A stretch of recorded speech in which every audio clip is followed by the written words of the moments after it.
মাত্র 15,000 টাকায় 108 মেগাপিক্সেলের ক্যামেরা নিয়ে স্যামসং দেশের বাজারে লঞ্চ করেছে হেলিও 50। এই ফোনটি ডিসপ্লেতে থাকছে 6.72 ইঞ্চির এলটিপিএস এলসিডি প্যানেল, যেখানে 90 হার্টজের হাই রিফ্রেশ রেট রয়েছে এবং ফুল এইচডি প্লাস রেজুলেশনের। এবং কিছুটা অবাক করার বিষয় হচ্ছে এই ফোনটি ডিসপ্লেতে থাকছে কর্নিং গরিলা গ্লাসের প্রোটেকশন, যা এই এন্ট্রি লেভেলের ফোনগুলোতে একদম দেখা যায় না বললেই চলে। এবং এই ফোনটিতে প্রসেসর হিসেবে থাকছে মিডিয়াটেক হেলিও G88 চিপসেট এবং এটি রান করছে অ্যান্ড্রয়েড 14 দিয়ে।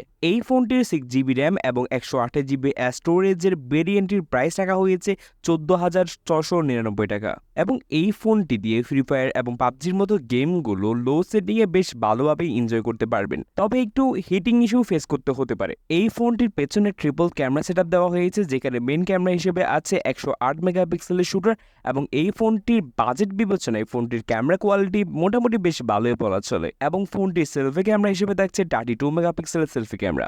এই ফোনটিতে ব্যাটারি হিসেবে থাকছে 5000 এমএএচ এর একটি বিশাল ব্যাটারি। এই ফোনটি মূলত তাদের জন্য যারা টুকিটাকি গেম প্লের জন্য এবং মাল্টিটাস্কিং এর জন্য একটি ফোন নিতে যাচ্ছেন, এটি হতে পারে আপনার জন্য আদর্শ চয়েস। তবে এর ক্যামেরা কোয়ালিটি অতটাও ভালো না যেটা 108 মেগাপিক্সেলের ক্যামেরায় হওয়া উচিত।